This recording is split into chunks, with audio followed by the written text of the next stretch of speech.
Welcome to The Week Ahead, a podcast by SBM Intelligence. I am your host, Veronica Pana Igube, and co-hosting with me today is Oland. Every Saturday, we explore stories that are shaping our continent. First, we begin in northern Nigeria, where less than a month after Defense Minister Bello Matawalle faced accusations of sponsoring banditry, Bauchi South Senatorial District Leader Sheikh Umar Buba is facing similar allegations. Though the Muslim rights concerns have repeated these allegations, how will these accusations affect the lawmakers' political standing? And what does this mean for the regional security? Second, we move to the Horn of Africa, where presidents of Egypt, Eritrea, and Somalia have joined the Somalian Army in its anti-terror fights, leaving Ethiopia further isolated. With regional dynamics shifting, how will Ethiopia navigate this growing isolation, and what will it mean for regional stability? Finally, we come back to Nigeria, where the headlining inflation rate for September 2024 rose to 32.70%, up from 32.15% in August. Food inflation reached 37.77% year on year, and core inflation hit 37.73%. How would this sharp rise in inflation affect every Nigerian? And what can the government do to stem the tides? Confidence McHenry, Senior Security Analyst at SBM Intelligence, join us today for insights on these critical stories. Welcome, Confidence. Hello, Victoria. Hello, Peace. It's good to be back here. Veronica, sorry, I got your name as Victoria. I've been dealing with so much Victorias nowadays. My apologies. So let's just kick off. Yeah. What are the accusations against Senator Shehu Umar Buba, and how do they compare with the ones against Bello Matawalle? All right. So this is a relatively unknown senator. I'm talking about Shehu Umar, the senator representing Bauchi South Senatorial District. He has been accused of sponsoring banditry, and I think the name of the group that is accusing him is National Defense for Democracy or something along that line. It's also a relatively unknown non-governmental organization, and they have accused him, saying that he has been sponsoring bandits in his region. So there have been a number of people who have come out to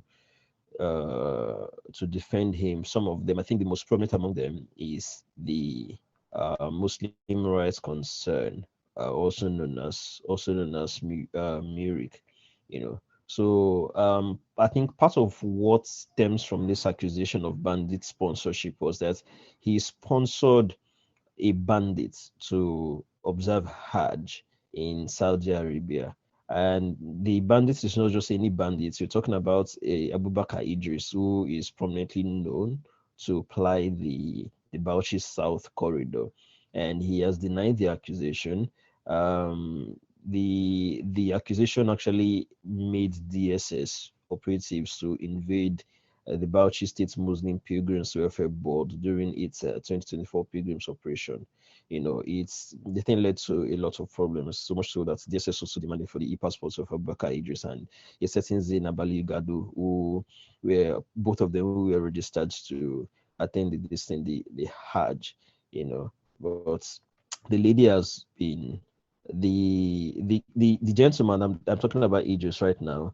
He's been detained ever since. And there are insinuations. I think that largely what is possible is that it might be that in the first place that upon his arrest he sang. When I mean sang, not in the literal sense, but he revealed the names of people who are his sponsors or something. So the DSS was forced to intervene. But like you said in the introduction, it's not unprecedented to have people of this high caliber, I'm talking about top politicians, to be accused of sponsoring security challenges in the north. In 2012, the senator for Bono North, or either Bono North or Bono Central, that's Senator Ali Ndume, was accused of sponsoring Boko Haram.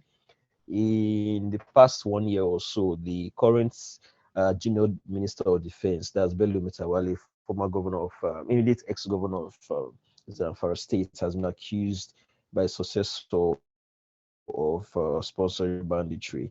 It has led to a rivalry that has transcended the state's politics. That's so much so that it's affecting the relationship between the Zamfara state government and the federal government. So this is not new. I think in the past few months, given the torrid security situation in the northern part of the country, we've entered that territory of accusation and counter-accusation. So I think it's something we're supposed to be expecting more in the next few days, or in the next few weeks or so. Okay, thank you very much for that confidence. But like, as the Muslim Rights Commission has denied these accusations, does it affect the situation or does it make any changes? Well, I think it's what it does, what that defense does is that it scores, given that the senator is involved in sponsoring pilgrimage, being a benefactor to the Bauchi State Pilgrim Board, especially for Hajj. I think it's quite logical that an organization that calls itself the Muslim Right Concern is going to step into his defense. But I do think that if the DSS is forced to actively intervene and there is substance to this accusation, I don't think that whatever support the embattled senator is getting from people, his co-religionists, is really going to fly. I would think that the DSS reserve the right to prosecute if it wants to, and if it doesn't want to, these people's public whitewashing, if it is something like that, has nothing really to stop, or it doesn't really have any bearing on what the DSS is going to do or what it doesn't do.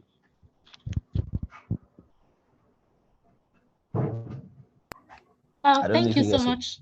Yeah, thank you, Confidence. Yeah, I think for many people, it's just people are very concerned about the security situation in northern Nigeria. So what do you think that these allegations how do you think they will affect the fight against banditry and terrorism and the security efforts in northern Nigeria?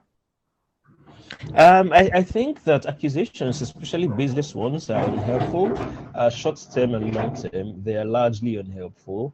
And normally, what the government should expect is that if you have any tip, go ahead to the government, so go ahead to the security services and lay your tip to them, and then they will follow it up. But the problem with that is that people do not really trust the security agents, because more often than not, they've been found to be sponsors of banditry, and some of them have been accused and even arraigned of providing material support to the terrorists. So there's not really that much appetite for them to take up the legal and responsible route of reporting to the appropriate authorities. So the next best possible route is through character assassination in the media, which some people with vendetta against a particular political opponent have chosen to do sometime previously. In terms of its overall impact on the security operations in the Northwest or in the North in general, given my extensive experience researching security in Nigeria, I do not think that these things, especially if there's any substance, I'm talking about these accusations, are something that the security services do not know. More often than not, in the past 5-6 years, you hear things routinely in the media that the government or the security services or the DSS is aware, or they've uncovered a particular plot by top people to destabilize Nigeria. It's a quarterly news headline that makes it to the news every quarter. So although it might be as though one is chasing a red herring, but given the resources that is available to these people, they definitely knew. They knew these people who are fomenting this trouble. And so if it is something they want to go after, it is more of the absence of political will more than it is the absence of knowledge that is hampering and endangering the fight against insecurity in the country. Okay, thank you for that. That makes it more clear. So we move over to the Horn of Africa. I want to get your perspective on why is Ethiopia becoming isolated with Somalia, Egypt, and Eritrea's work together. How does Ethiopia's isolation affect its internal stability and conflict? And what can Ethiopia do to rebuild that relationship like with its neighboring countries? So if I'm going to answer those series of questions, I'm going to start with the third one, which is, should I say, from Prime Minister Abiy Ahmed's perspective, is practically impossible. I would think that if it is possible, they would have pursued that since January. So here is one thing Ethiopia can do to get back on the good graces of its neighbors that are trying to form rings around it.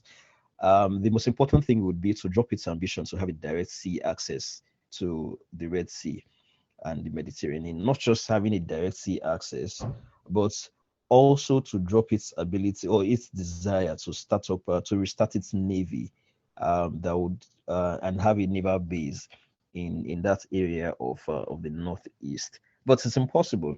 And the reason why I said it's a little impossible is because last year, I think it was October last year, 2023, Prime Minister Abiy Ahmed said that Ethiopia having a direct access to the sea, which it lost when Eritrea gained independence between 1991 and 1993, is a direct strategic necessity that is very, very necessary to the survival of the Ethiopians. Down to force to get that access to the sea, they would use it. And true to his words, they've upped the ante. I think he's pushed to get that sea access as up the ante in confrontation with regional neighbors. We're talking Somalia, we're talking Eritrea and the rest. So before that, Ethiopia had only one way of conducting international trade, and that is through payment of port fees to Djibouti. Djibouti is a country that has direct sea access and has a lot of foreign military bases. And over the past few years, Ethiopia hasn't really felt comfortable with the high cost of paying dues to Djibouti, and then they were seeking the diversification of their sea access, so which brought them to Somaliland, a breakaway state in Somalia. So compared to Somalia, Somaliland has been relatively stable. It's a statelet, just around the Gulf of Aden. Not is not around the overchoked points in between the Red Sea and the Mediterranean. So Ethiopia entered into a deal with the state that the statelet, rather, it's not a state, forgive me.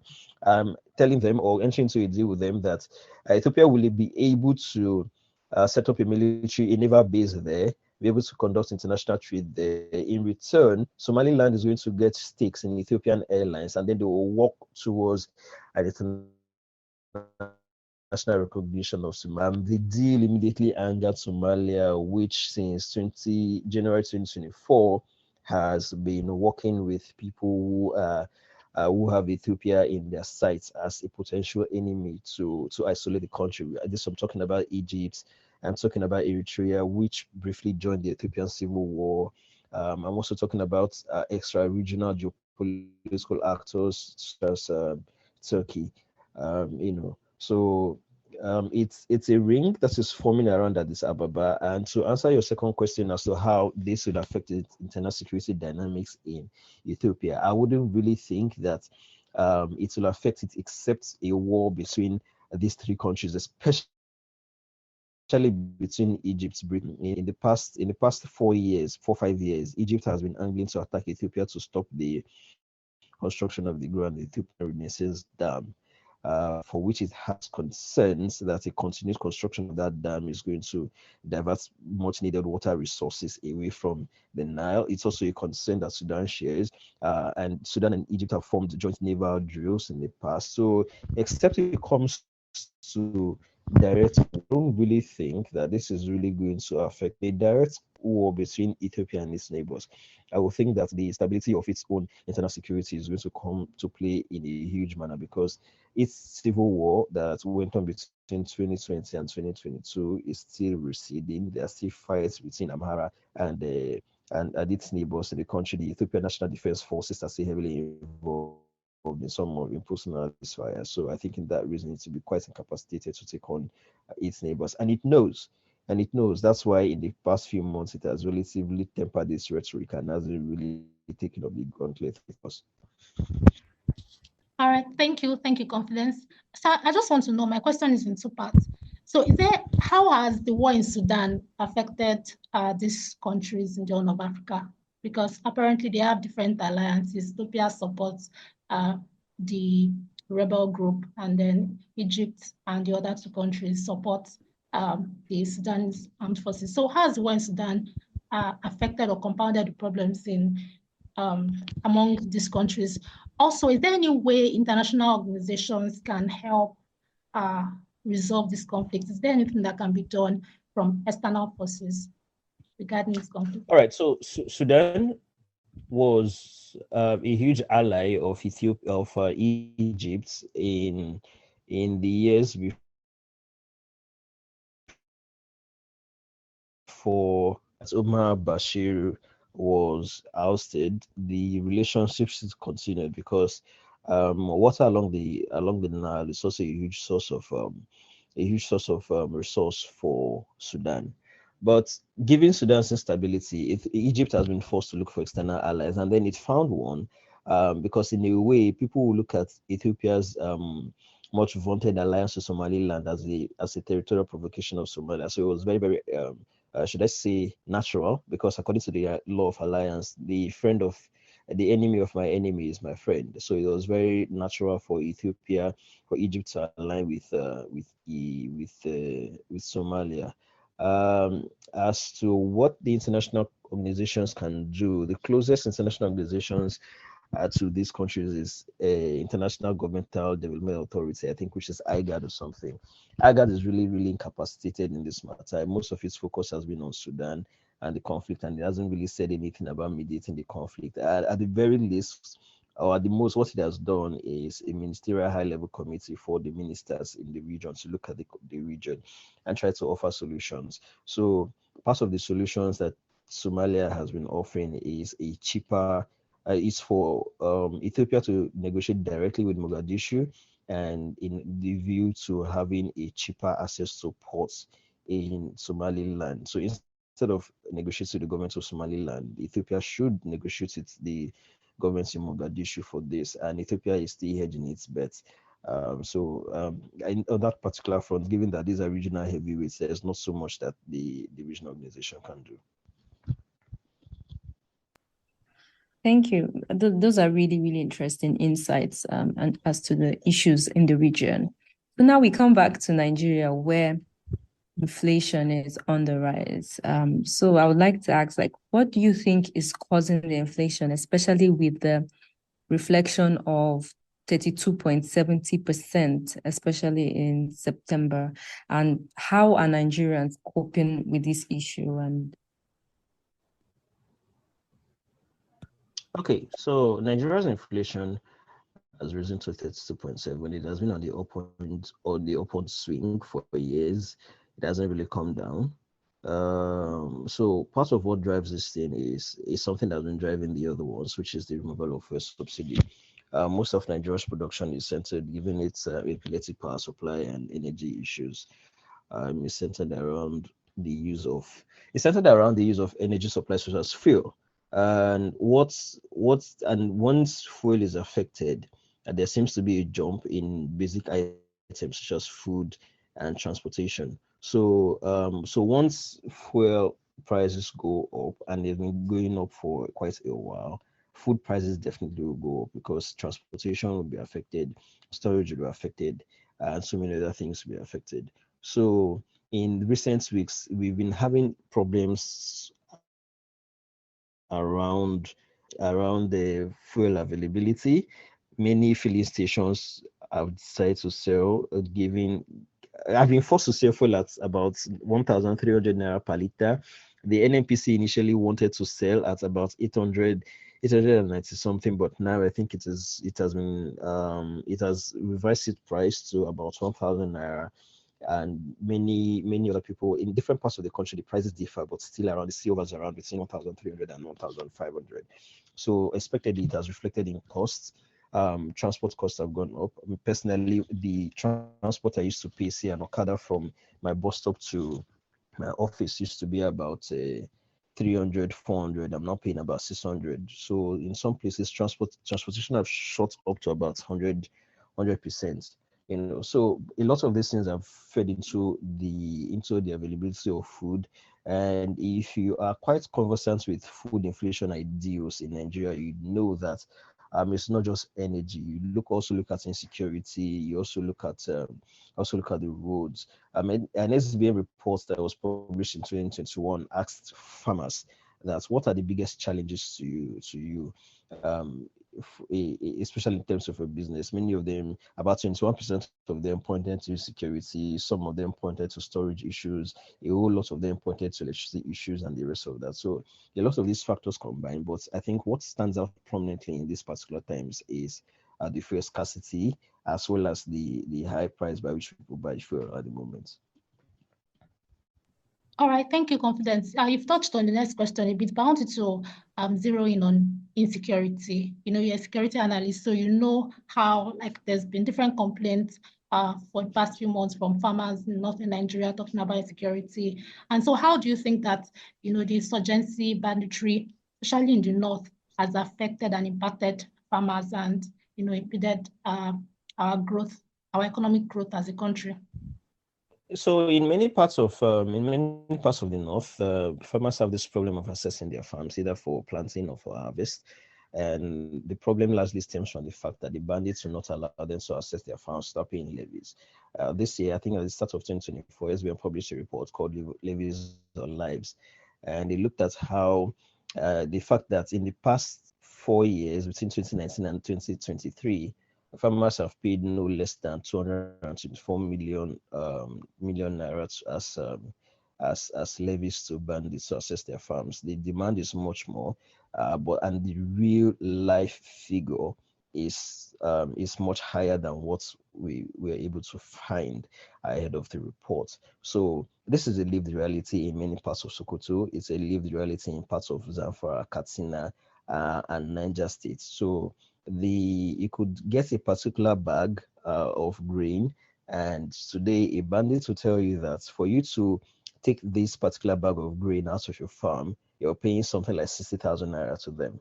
And if you're able to negotiate and beat the price down to 5,000 naira, that bandit might die at the hands of security forces this week. And then the next week, if the security forces do not stay in that community, another set of bandits might come and then they might up their own price.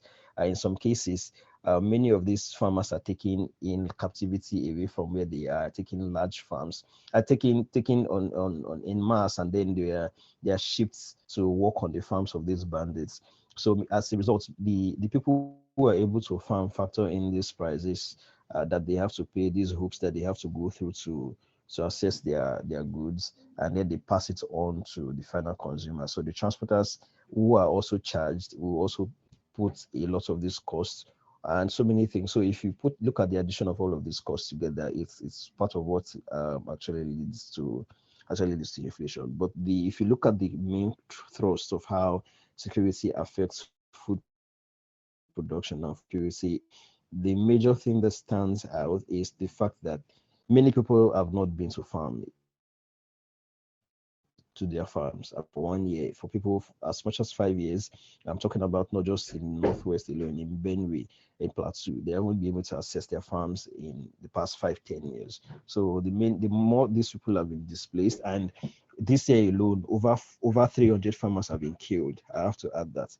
The more these attacks are taking place on farmers, the more scarcity of food we are currently facing in the country. Thank you, Confidence. So, recently there was a protest. People tried to protest because of the high prices and situation of things in the country. It didn't result in anything. So, as it is, what's the last line of, should I say, support, or in the country as we have things are? Do you think the government is willing to do anything, or is there even anything they can do? And what do you think that Nigerians should focus on right now in a way to help themselves, seeing that it's looking like government is not going to help or do anything to resolve the situation? So what do you think is, okay.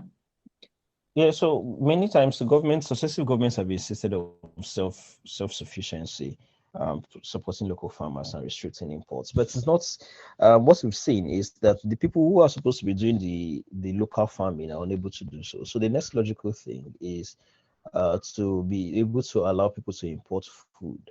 The government hasn't really been willing to do that, and as a result, people are starving because it fears that if it continues to allow import at a faster pace, that local industries are going to die.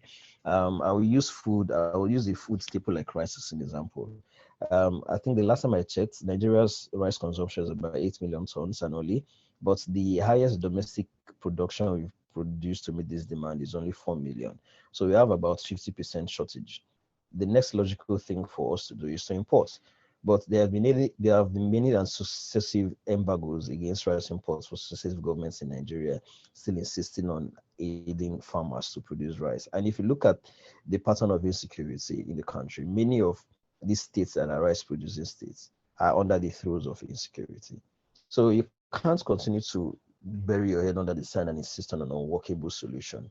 I'm trying to say in essence is that given that local production has not really been able to live up to demand, it is very possible or it is very necessary that to prevent starvation, open up the country to imports and then face the problems head on. When you face the problem head on to a certain degree that is satisfactory to the people who are able to produce, you bring back the tariffs on production, on importation. But the government isn't really looking at that angle and it's really beginning to hurt people.